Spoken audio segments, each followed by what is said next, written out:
ಇದು 5 ಲಕ್ಷಕ್ಕೆ 19 ಲಕ್ಷ ಬಡ್ಡಿ ಹಾಕಲಾಗಿದೆ. 40,000ಕ್ಕೆ 4 ಲಕ್ಷ ಬಡ್ಡಿಯನ್ನ ಹಾಕಲಾಗಿದೆ. ಆಗ್ಲೇ ನಾವು ಹೇಳ್ತಿದ್ವಲ್ಲ, ಇದೇನೆ 5 ಲಕ್ಷಕ್ಕೆ 19 ಲಕ್ಷ ಬಡ್ಡಿ. 10 ಪಟ್ಟು ದುಡ್ಡು ಕೊಟ್ಟರು ಕೂಡ ಕಡಿಮೆ ಆಗದಂತ ಧನದಾಹ.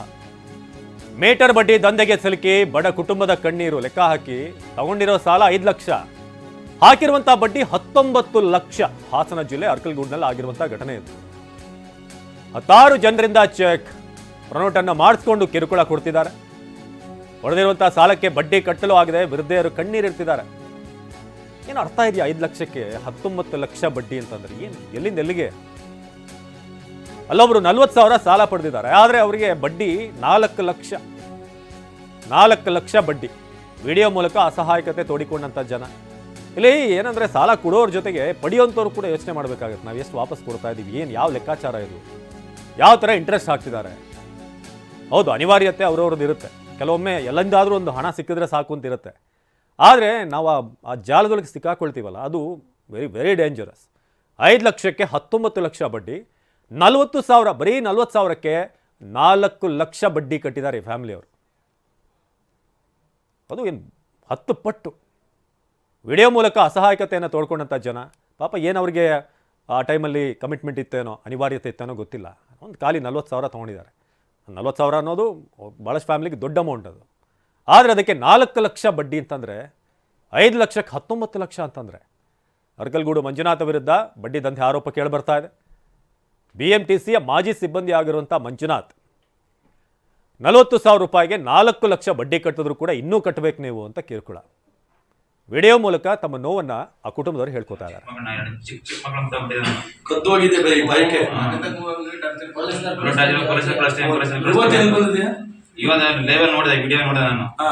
ಅದರಿಂದ ನನಗೆಲ್ಲ ಇದ್ರ ಗೊತ್ತಾಯ್ತು. ಬೈ ಕಡೆ ಇಟ್ಟಿದ್ದು ಹೇಳೋರು ಈಗ ಚೆಕ್ ಕೊಡೋದು ಕೇಳೋರಿಗೆ ನನಗೆ ಬಡ್ಡಿ ಕೊಡು, ಬಡ್ಡಿ ನಿಮ್ಮ ಕೊಡ್ತಾನ ನಾನು ದುಡ್ಡು ಕಟ್ಟಬೇಕಾದ್ರೆ ನೀವು ದುಡ್ಡು ಬರೀ ಕೇಳ್ರಿ. ಇಲ್ಲಿ ಹಂಗ್ ಬೈದ್ನಾ ಸತ್ಯ ಹೇಳ್ಬೇಕು. ನನಗೆ ಬೈದು ಮಹಿಳಾ ಸಂಘಕ್ಕೆಲ್ಲ ಹೋಗಿದ್ದಾರೆ ಸರ್. ಹೌದಾ?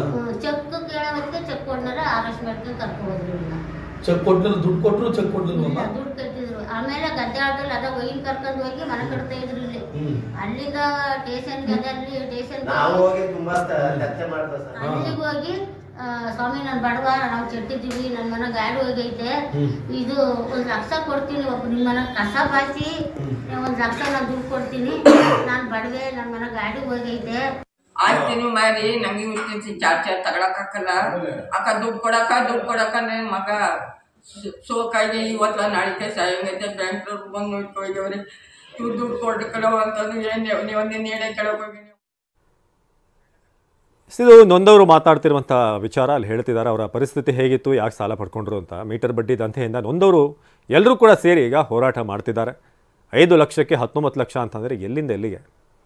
19 ಲಕ್ಷ ಕಟ್ಟೋರು ಯಾಕೆ 5 ಲಕ್ಷ ಸಾಲ ಪಡಿತಾರೆ? 19 ಲಕ್ಷ ಕಟ್ಟುವಂಥ ಶಕ್ತಿ ಇದ್ದಾರೆ. ಸೊ ವಿಡಿಯೋ ಮೂಲಕ ತಮ್ಮ ನೋವನ್ನು ತೋಡ್ಕೋತಾ ಇದ್ದಾರೆ. ಸೊ ಇದೀಗ ಹೋರಾಟಗಾರರು ಈ ಒಂದು ಎಲ್ಲ ಸೇರಿ ಈಗೇನು ಹೋರಾಟ ಮಾಡ್ತಿದ್ದಾರೆ. ಹರೀಶ್ ನಮ್ಮ ಜೊತೆ ಇದ್ದಾರೆ. ಹರೀಶ್ ಅವರೇ, ಈಗ ನಾವು ಸಾಲ ನೋಡ್ತಾ ಇದ್ದೀವಿ, ಅವ್ರ ಅಸಲು ಹಾಗೆ ಅವರ ಬಡ್ಡಿ ಒಂದಕ್ಕೊಂದು ಸಂಬಂಧನೇ ಇಲ್ಲ. ಎಷ್ಟು ಸಾಲ ಪಡಿತಿದ್ದಾರೆ, ಎಷ್ಟು ಪರ್ಸೆಂಟೇಜ್ ಎಷ್ಟು ಇದು ಅಂತ, ಯಾವ ರೀತಿ ಇದು ಲೆಕ್ಕಾಚಾರ, ಇಂಟ್ರೆಸ್ಟ್? ಸರ್, ಇದು ಆ ಥರ ಲೆಕ್ಕಕ್ಕಾಗಲ್ಲ ಸರ್. ಇದು ಒಂಥರ ಮೀಟರ್ ಬಡ್ಡಿ ಅಂದ್ರೆ, ದಂಧೆ ಅಂದ್ರೆ ಇದು ಇದಕ್ಕಿಂತ ವಿಶೇಷ ಸರ್. ಇದು ಹೇಗೆ? ಸೊ ಇದು ಹೇಗೆ ಅಂದ್ರೆ, ಇದು ನಿರ್ದಿಷ್ಟವಾದ ಪರ್ಸೆಂಟೇಜ್ ಅಂತ ಏನಿಲ್ಲ ಸರ್. ಇದು ಓಕೆ, ನಿರ್ದಿಷ್ಟವಾದ ಪರ್ಸೆಂಟೇಜ್ ಅಂತ ಏನಿಲ್ಲ. ಈಗ 20,000 30,000 ಕೊಟ್ರೆ ಅವನು ಕೊಡ್ಬೇಕಾದ್ರೆ 5 ಚೆಕ್ 6 ಚೆಕ್ ಪ್ರನೋಟ್ಗೆಲ್ಲ ಸೈನ್ ಹಾಕಿ ಸೇತಾನೆ. ಓಕೆ, ಸಾಧ್ಯವಾದ್ರೆ ಎಂಪ್ಲಾಯ್ ಸೂರಿಟಿನೂ ತಗತಾನೆ. ಆ ಕೊಟ್ಟಂತ 20,000ಕ್ಕೆ ಒಬ್ಬೊಬ್ರ ಹತ್ರ 1 ಲಕ್ಷ 1.5 ಲಕ್ಷ 2 ಲಕ್ಷ ತನಕ ಕ್ಯಾಶ್ ಇಸ್ಕೊಂಡಿದ್ದಾನೆ ಸರ್ ಅವನು.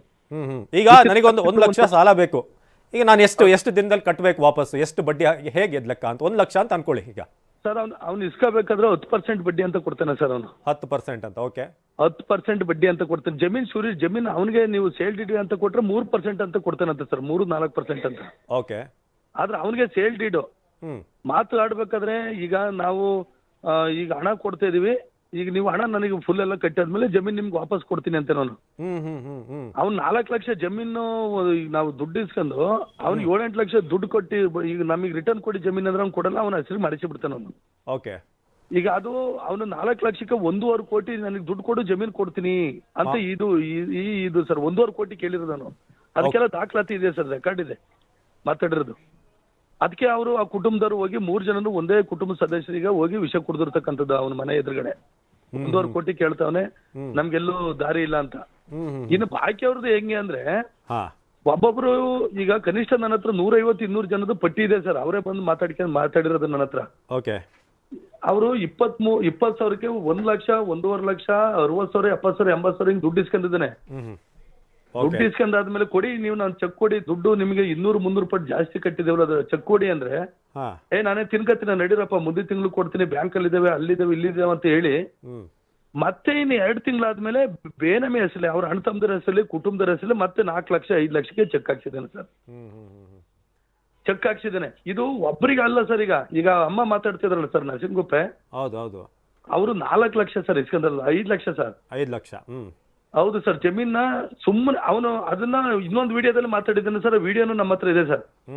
ನೋಡ, ಅಮ್ಮ ಬತ್ತು ದುಡ್ಡು ಕೇಳಿದ್ರು, ಸೈನ್ ಹಾಕು ಅಂದ್ರೆ ಕಣ್ಮುಚ್ಕೆ ಸೈನ್ ಹಾಕಿದ್ರು. ಈಗ 7-8 ಲಕ್ಷ ಕಟ್ಟಿದ್ದಾರೆ. ಇನ್ನು 1 ಲಕ್ಷ ಕೊಟ್ಟಿಲ್ಲ ಅಂದ್ರೆ ನನ್ನ ಹೆಸರಿಗೆ ನಾನು ಸಂಪೂರ್ಣ ಮಾಡಿಸಿರ್ತೀನಿ, ಇಲ್ಲ ಅಂದ್ರೆ 1.5 ಕೋಟಿ ದುಡ್ಡು ಕೊಡ್ಬೇಕು ಅಂತಕ್ಕಂಥದ್ದು ವಿಡಿಯೋ ಇದೆ. ಈಗ ಇವರು 6-7 ಲಕ್ಷ ದುಡ್ಡು ಕಟ್ಟಾದ್ಮೇಲೆ ಮತ್ತೆ ಇವರು 1-2 ತಿಂಗಳು ಬಡ್ಡಿ ಕಟ್ಟಿಲ್ಲ ಅನ್ಬಿಟ್ಟು 16 ಲಕ್ಷ ದುಡ್ಡು ಕೊಡಿ ಅಂತ ಕೇಳಿರೋದು. 16 ಲಕ್ಷ ದುಡ್ಡು ಅವ್ರು ಕೊಡಕ್ ಆಗ್ದಿರೋ ಹೊತ್ತಿಗೆ ಇವರು ಕೋರ್ಟ್ಗೆ ಹಾಕ್ತೀನಿ, ಅಲ್ಲಿಗೆ ಹಾಕ್ತೀನಿ ಅಂತ ಎದುರಿಸಿ ಈಗ ಜಮೀನ ಮಾರಿ 19 ಲಕ್ಷ ದುಡ್ಡು ತೀರ್ಮಾನ ಮಾಡ್ಕೊಂಡು ದುಡ್ಡು ಕೊಟ್ಟಿದ್ದಾರೆ ಸರ್. ಈಗ ಅದ್ರ ಪರಿಣಾಮ ಏನಾಗಿದೆ ಅಂದ್ರೆ ಆ ಹೆಣ್ಣು ಮಗಳು 3 ವರ್ಷದಿಂದ ಇಲ್ಲೇ ಇಲ್ಲ ಸರ್, ಮನೇಲೇ ಇಲ್ಲ ಸರ್ ಅವ್ರ ಮಗಳು. ಈ ತರಕ್ಕೆ ಒಂದು 50-60 ಕುಟುಂಬಗಳಿಗೆ ಆಲ್ರೆಡಿ ಬಿಟ್ಟು ಹೋಗಿದ್ದಾವೆ ಸರ್.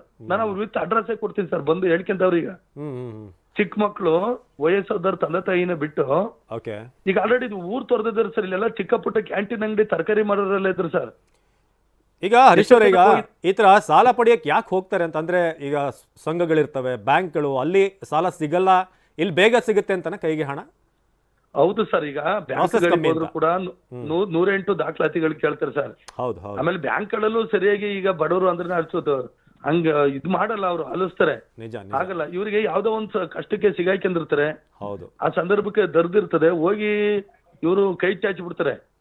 ಕೈ ಚಾಚಿದ ಮೇಲೆ ಸರ್ ಇವ್ರು ಯಾರು 1 ರೂಪಾಯಿನೂ ಕತ್ತಿಲ್ಲ ಸರ್. ಇವ್ರು ಪಾಪ ಅಷ್ಟು ಪ್ರಾಮಾಣಿಕವಾಗಿ ಕಟ್ಕೊ ಹೋಗಿದ್ದಾರೆ. 10 ಸಾವಿರಕ್ಕೆ 1 ಲಕ್ಷ ಕಟ್ಟಿದ್ದಾರೆ ಸರ್, 20 ಸಾವಿರಕ್ಕೆ 2 ಲಕ್ಷ ಕಟ್ಟಿದ್ದಾರೆ ಸರ್. ಆ ಮನುಷ್ಯ ವಾಪಸ್ ಕೊಡ್ಬೋದಾಯ್ತು, ಚೆಕ್ಕು, ಪ್ರನೋಟು, ಜಮೀನ್ ದಾಖಲಾತಿ ಎಲ್ಲ.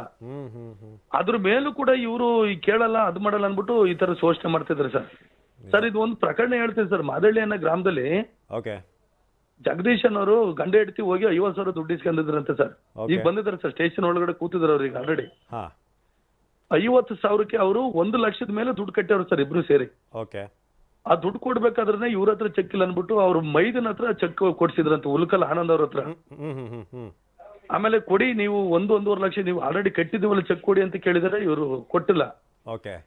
ಇನ್ನೇನು ಮಾಡಲ್ವಾ ಅಂತ ನೋಡಿದ್ರೆ 2 ತಿಂಗಳಾದ್ಮೇಲೆ ಈ ಮನುಷ್ಯ ಫೋನ್ ಮಾಡಿದ್ದಾನೆ, ನಿಮ್ದು ಈಗ 2.5 ಲಕ್ಷ ಜಾಸ್ತಿ ಆಗಿದೆ, ನಿಮ್ಗೆ ಇದು ರಿನ್ಯೂವಲ್ ಚಾರ್ಜ್, ಬಡ್ಡಿ, ಡಾಕ್ಯುಮೆಂಟ್ ಚಾರ್ಜ್ ಎಲ್ಲ ತಂದ್ ಕಟ್ಟಿ ಅಂದವ್ರೆ.